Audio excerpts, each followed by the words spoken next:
చూడు, నువ్వు పెద్ద తప్పు చేస్తున్నావు. ఎవరు నువ్వు? నేనెవరో నీకు తెలుసు, నాకేం కావాలో కూడా నీకు తెలుసు. ఏంటి బెదిరిస్తున్నావా? నువ్వేం చేయగలవు? ఏముంది నీ చేతిలో? అంత పవర్ చేతిలో ఉన్న మీ అన్నే మమ్మల్ని ఏం చేయలేకపోయాడు. నేను వివరాలు చెబుతానని నువ్వు అనుకుంటే అంతకన్నా వెర్రితనం ఇంకొకటి ఉండదు. నువ్వు మాట్లాడకూడదని డిసైడ్ అయిపోయిన తర్వాత నువ్వు బతుకుంటే ఏం ప్రయోజనం?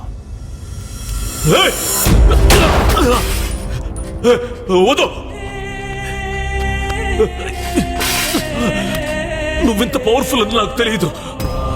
వదిలే.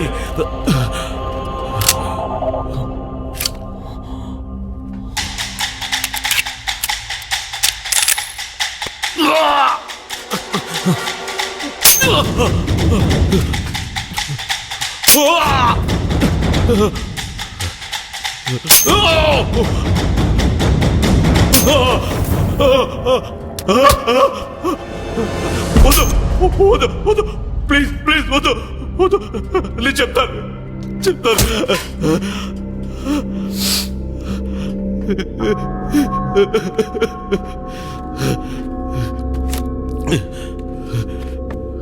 ఇదంతా మొదలయ్యింది జనరిక్ మెడిసిన్ నుంచి. ట్రీట్మెంట్కి డబ్బులు లేక డ్రైవర్ ఫ్యామిలీ సూసైడ్ చేసుకోవడంతో మీ అన్నయ్య చాలా అప్సెట్ అయ్యాడు. పేద ప్రజలందరూ ఫేస్ చేస్తున్న ఈ ప్రాబ్లంకి పరిష్కారం కనిపెట్టాలని చాలా రీసెర్చ్ చేశాడు.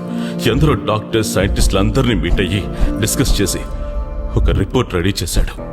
సార్, ప్రతి సంవత్సరం మన దేశంలో లక్షల మంది సరైన మందులు అందక చనిపోతున్నారు. ఆ సంఖ్యను కంట్రోల్ చేయడానికి మనకున్న ఒకే దారి జనరిక్ మెడిసిన్. ఒక వ్యాధి వస్తే ఒకరు మందు కనిపెడతారు. దాని మీద పేటెంట్ రైట్స్ కొన్నేళ్ల పాటు అతని పేరున ఉంటాయి. అంటే అతని పేరున రిజిస్టర్ చేయబడతాయి. ఒకవేళ ఆ రిజిస్ట్రేషన్ గడువు పూర్తవడానికి ముందే అన్ని దేశాలకు ఈ మందు ఆవశ్యకత ఏర్పడితే డబ్బులిచ్చి పేటెంట్ ని ముందుగా రిలీజ్ చేయించుకుంటారు. ఆ గడువు పూర్తయిన తర్వాత ఎవరైనా సరే ఈ ఫార్ములా తీసుకుని ఆ మందు తయారు చేయొచ్చు. అదే జనరిక్ మెడిసిన్. ప్రైవేట్ కంపెనీలు తయారు చేసే బీపీ టాబ్లెట్స్ 20 రూపాయలకు అమ్ముతున్నారు. అయితే జనరిక్ మెడిసిన్ లో ₹1.80 అవుతుంది. ఒక నెల క్యాన్సర్ మెడిసిన్ కి ప్రైవేట్ కంపెనీలు ₹1,50,000 అంటున్నారు. కానీ జనరిక్ మెడిసిన్ లో 10,000 కంటే తక్కువ అవుతుంది. అంత తక్కువ రేటుకి మెడిసిన్ దొరుకుతుంది అంటే క్వాలిటీ అంత బాగోదేమో కదా. మన దేశాన్ని pharmaceutical hub of the world అంటారు. ప్రపంచానికి అవసరమైన దాంట్లో 50 నుంచి 60% జనరిక్ మెడిసిన్ ఇండియా నుంచే సప్లై అవుతోంది. క్వాలిటీ బాగా లేకపోతే America, Japan, world health organization ఇంకా ఎన్నెన్నో దేశాలు ఎందుకు తీసుకుంటాయి సార్? అన్ని దేశాలకు జనరిక్ మెడిసిన్ ఇండియానే సప్లై చేస్తోంది అంటున్నారు. క్వాలిటీ కూడా చాలా బాగుంటుంది అంటున్నారు. మరైతే మన దేశంలో ఎందుకని లేదు? కొన్ని సంవత్సరాల క్రితం జన్ ఔషధ్ క్యాంపెయిన్ అని భారత ప్రభుత్వం ప్రకటించింది. అది ఇంకా పేపర్ల మీదే ఉంది గాని ఆచరణలోకి రాలేదు. ఏదో 1-2 ఊళ్లలో జ్వరం, జలుబు, తలనొప్పి వంటి వాటికి జనరిక్ మెడిసిన్ దొరుకుతోంది. ఇది ఎక్కువగా మార్కెట్లోకి రాకుండా పెద్ద పెద్ద ఫార్మాస్యూటికల్ కంపెనీలు అడ్డుపడుతున్నాయి సార్. ప్రతి నగరం, ప్రతి గ్రామంలోనూ రేషన్ షాపుల్లో బియ్యం, పప్పుల్లాంటివి అందిస్తున్నట్లుగా ఈ జనరిక్ మెడిసిన్ కూడా అందివ్వడం ప్రభుత్వ బాధ్యత సార్. ఉచితంగా నిరోధన అందించే ప్రభుత్వం ప్రాణాల్ని కాపాడే ఈ మందుల్ని పేదలకు ఉచితంగా ఇవ్వకూడదా సార్? ఈ ప్రపోజల్ని మీరు వెంటనే రెడీ చేయండి. నేను అప్రూవల్ ఇప్పిస్తాను. Thank you sir. ఆ రిపోర్ట్ని అడ్డం పెట్టుకుని మిస్టర్ రెడ్డప్ప మా బాస్తో బిజినెస్ డీల్ కుదుర్చుకున్నాడు. థ్యాంక్ యూ భయ్యా. బాస్, హమారా కామ్ హో గయా. రెడ్డప్ప బ్రదర్, బాగున్నారా? బాగున్నా.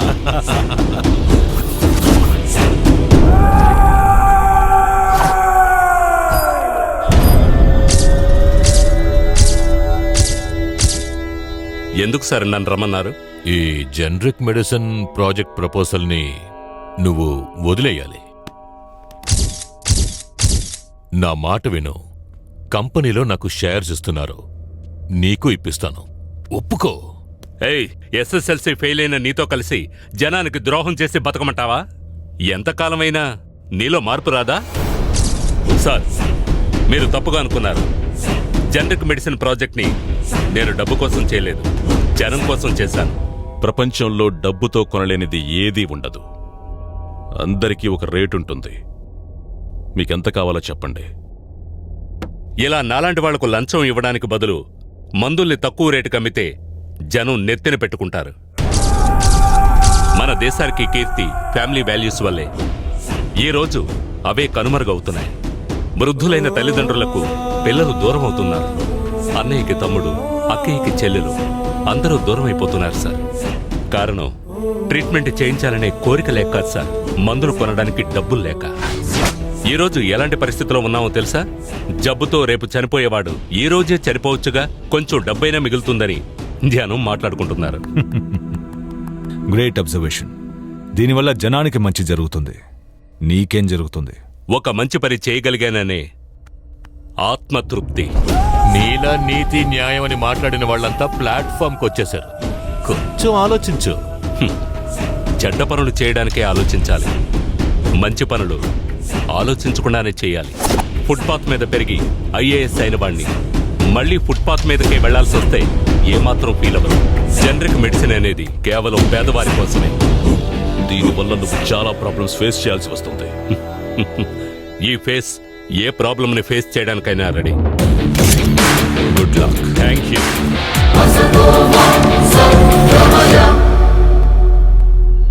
సార్, ఓ బ్యాడ్ న్యూస్. సత్యమూర్తి ఐఏఎస్ ఆఫీసర్లందరినీ మీట్ అవ్వడానికి ప్లాన్ చేస్తున్నాడు. అతను దాన్ని వదిలేట్టు కనిపించట్లేదు సార్. మా సామ్రాజ్యాన్ని కూల్చివేయడానికి ప్రయత్నిస్తున్నాడనే కోపంతో అతన్ని దెబ్బ కొట్టాలని జైల్లో ఉన్న కార్పొరేటర్ని మేమే రిలీజ్ చేయించాం. ఆ తర్వాత అంతా మేము అనుకున్నట్టే జరిగింది.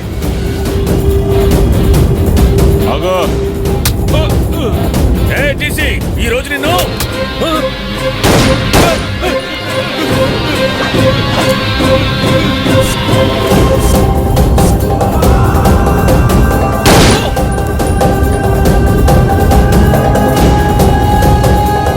మర్డర్ కేసులో చిక్కుకున్న మీ అన్నయ్య అవమానంతో అన్నీ మానేస్తాడనుకున్నా. కానీ అతను అలా ఊరుకోలేదు. బెయిల్ మీద రిలీజ్ అయి ఇంటికొచ్చిన రోజు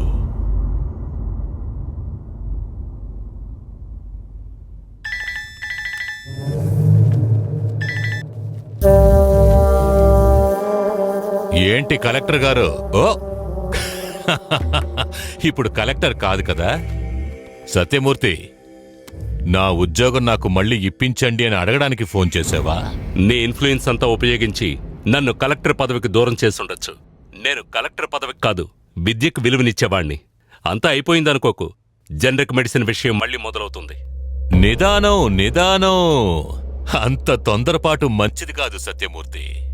జనరిక్ మెడిసిన్ ని నువ్వు బయటికి ఇవ్వకూడదనే నీ మీద అబద్ధపు కేసు పెట్టించి నిన్ను ఉద్యోగంలోంచి తొలగించి మేమనుకున్నట్టే నిన్ను రోడ్డుకి లాగేశాం. ఇంకా ఎందుకు నాతో ఛాలెంజ్ చేస్తావు సత్యమూర్తి? ఇక్కడ మాదే పవరు, మాదే రూలింగ్. రూలింగ్ నీది కావచ్చు, కానీ కోర్టు నీది కాదు. నువ్వు నన్ను అవమానించడం కాదురా. అన్ని విషయాలు కోర్టుకు చెప్పి నేనే నిన్ను త్వరలో రోడ్డుకి లాగుతాను. సత్యమూర్తి, కోర్టుకి కావాల్సింది నీ లెక్చర్ కాదు, సాక్ష్యాలు. అందుకే నీకు ఫోన్ చేసింది. ఫోన్ చేసి నీతో కబుర్లు చెప్పడానికి అనుకున్నావా? నువ్వింతవరకు మాట్లాడిందంతా రికార్డ్ చేయడానికి.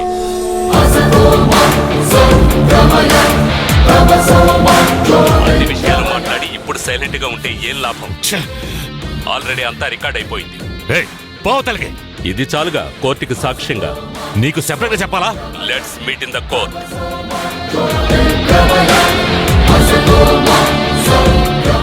అప్పుడే ఎలాగైనా మీ అన్నయ్యని చంపేయాలని డిసైడ్ అయ్యాం.